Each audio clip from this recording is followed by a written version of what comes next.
Bismillahirrahmanirrahim. Assalamualaikum warahmatullahi wabarakatuh.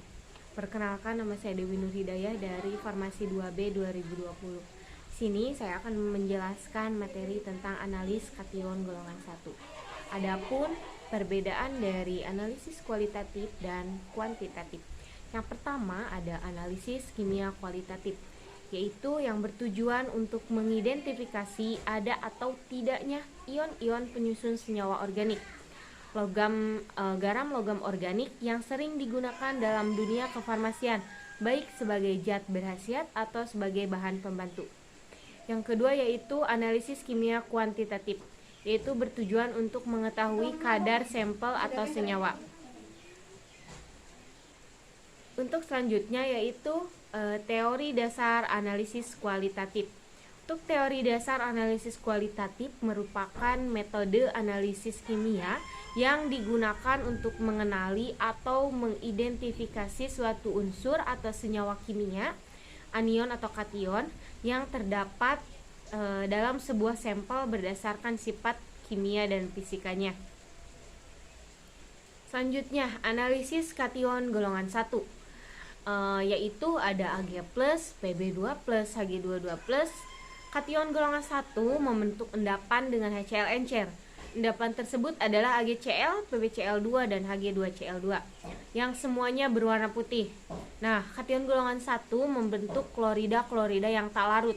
Namun timbal klorida sedikit larut dalam air dan ditambahkan asam klorida encer kepada suatu cuplikan.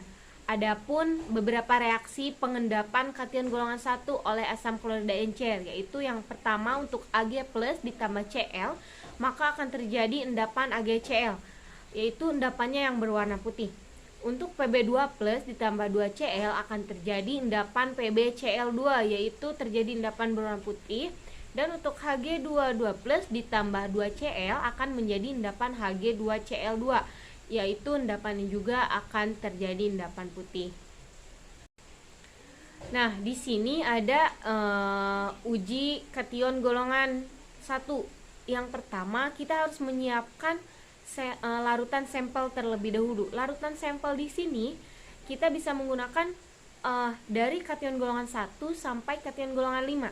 Sedangkan di sini kita akan membahas kation untuk kation golongan 1. Adapun dari kation golongan 1 yaitu ada Ag, Hg, dan Pb. Nah, dari larutan sampel tersebut kita menambahkan HNO3. HNO3 di sini bertujuan untuk memeriksa pH, apakah larutan tersebut masuk ke dalam asam atau ke dalam basa. Nah, untuk selanjutnya ditambahkan HCl yang berlebihan. Tujuannya kita melihat apakah dari larutan tersebut akan terjadi endapan atau larut. Nah, dari ketiga sampel tersebut maka akan terjadi endapan. Untuk terjadi endapan, setelah terjadi endapan, maka selanjutnya perlu dilakukan uji spesifik kation golongan 1.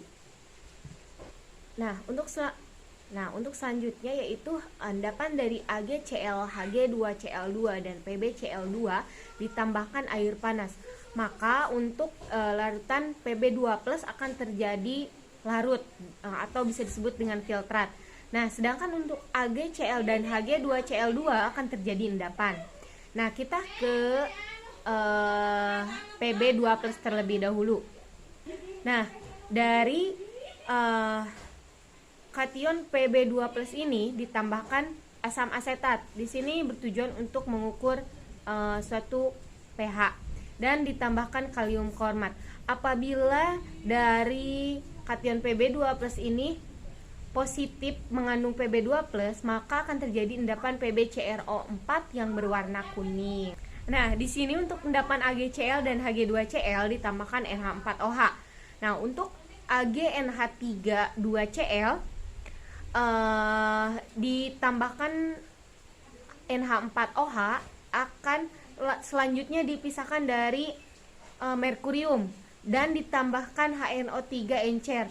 Maka jika Ag positif akan terbentuk endapan AgCl yang berwarna putih.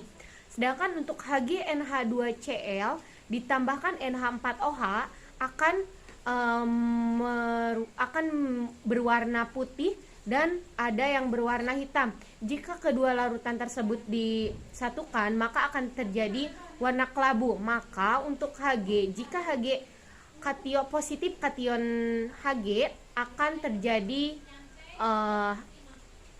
larutan yang berwarna kelabu. Mungkin dicukupkan sekian dari saya, mohon maaf apabila ada kesalahan. Wassalamualaikum warahmatullahi wabarakatuh.